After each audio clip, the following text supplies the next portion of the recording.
Por gentileza, o senhor se identifique para nós, até para fins de registro da secretaria, seu nome, onde trabalha, sua procedência, por favor. Me permita falar de pé, excelência, porque a minha cadeira aqui está estragada. Bom, esse é outro problema. Eu sou Felipe Marcelo Gimenez, eu sou procurador do Estado de Mato Grosso do Sul, minha OAB é MS 7580, estou aqui representando a Associação Pátria Brasil.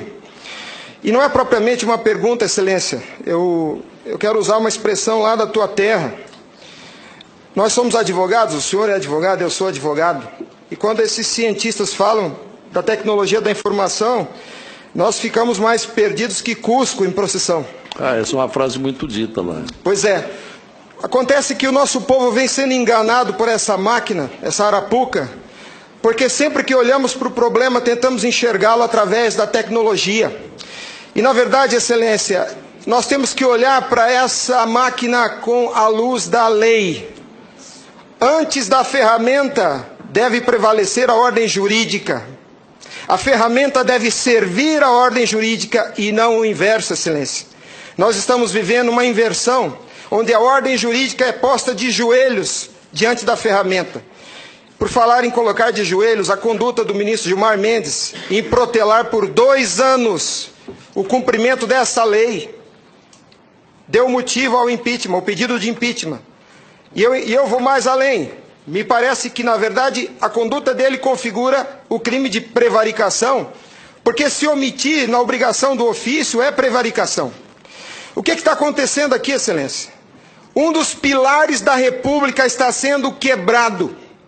Nossa democracia e a cidadania desse povo está sendo violada, desrespeitada. No entanto, eu quero lembrar aqui uma frase de Billy Graham, um homem que dedicou 99 anos da vida para o bem do próximo. Ele dizia: a coragem é contagiosa, e o senhor está vendo aqui só alguns dos corajosos que se levantaram. Há uma onda gigantesca sendo levantada nesse país, um tsunami que vem em direção a Brasília. Os cidadãos estão indignados. O Tribunal Superior Eleitoral não pode recusar o cumprimento à lei. Se fosse uma ordem judicial, o senhor, excelência, não teria o direito de cumpri-la parceladamente. É uma lei, não tem vício de forma, nem de iniciativa, nem de conteúdo.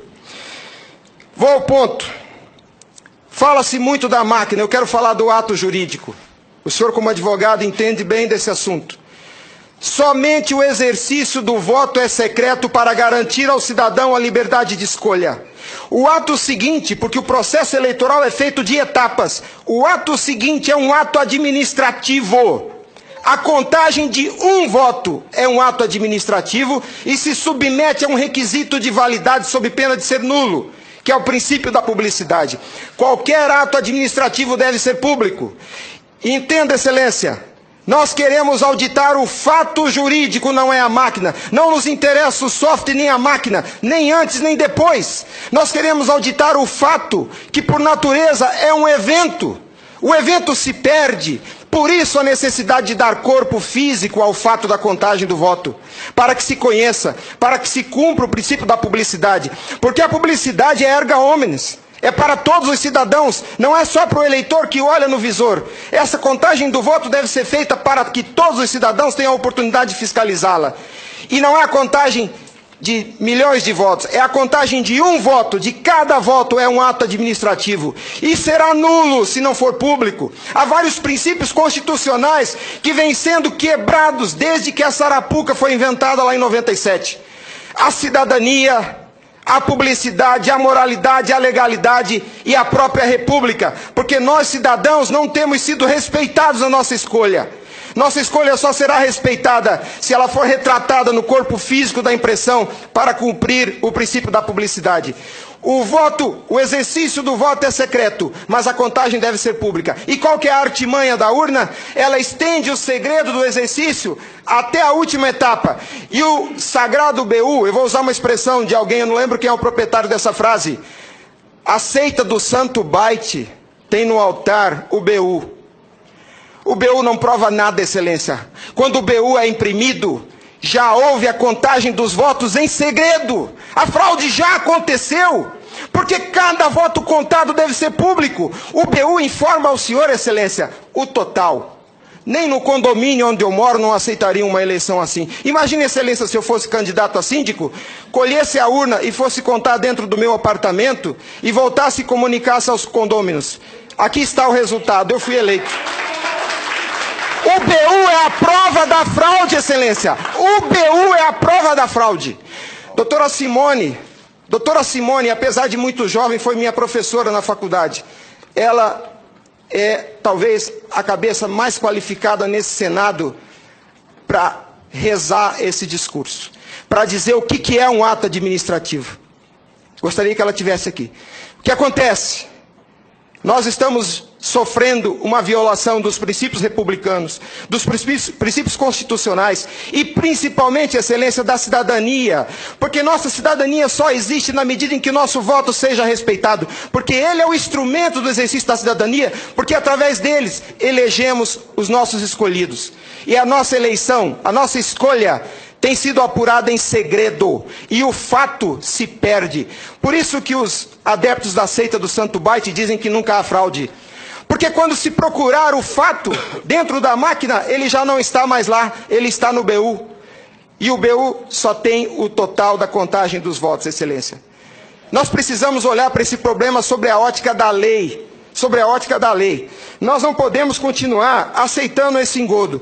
E a lei que os senhores votaram, com uma representação maciça da outorga popular, só os senhores têm legitimidade para representar o povo brasileiro. Só os senhores.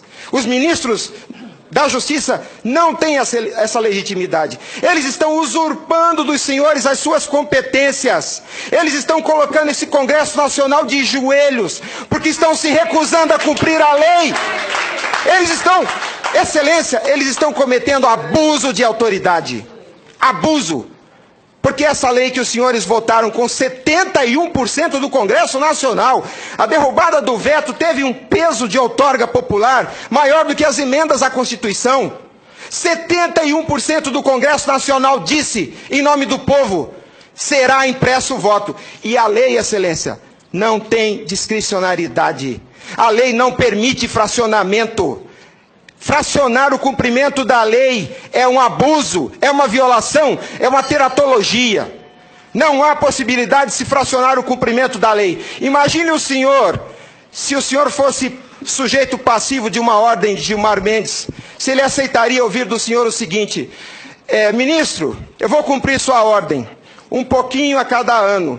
Até 2050, Gilmar Mendes, eu termino de cumprir a sua ordem. Imagina que ele aceitasse isso do senhor. A lei não tem discricionariedade. Não é possível cumpri-la pela metade. Em resumo é isso, excelência. E por fim, o direito dos senhores, a sua autoridade como representantes do povo está sendo vilipendiada. E por quem? Vou dizer mais. Não é por juízes. Os ministros, quando sentam na cadeira do Tribunal Superior Eleitoral para administrar esse serviço público, que é a eleição é um serviço público, não é jurisdição, não é um ato jurisdicional. Quando eles lá, sentados em seus gabinetes, estão administrando o processo eleitoral, são administradores sujeitos aos princípios constitucionais, como qualquer agente do executivo. A hibridez da justiça eleitoral tem confundido o povo. Mas a competência se dá, a função se dá em razão do cargo, não do indivíduo. Quando eles estão se desincumbindo do processo eleitoral, estão executando ato administrativo, não são juízes. E veja o absurdo, excelência, um administrador público que por acaso usa toga, se arvoca o poder de desrespeitar a lei que os senhores votaram. Nossa república está à beira do abismo. Se os senhores não se colocarem em pé e defenderem a sua legitimidade da outorga e aceitarem esse abuso de autoridade, acabou a república, excelência. Acabou a cidadania. Então nós somos escravos. Nós seremos escravos se a nossa escolha e a lei que os senhores votaram não for respeitada. Obrigado.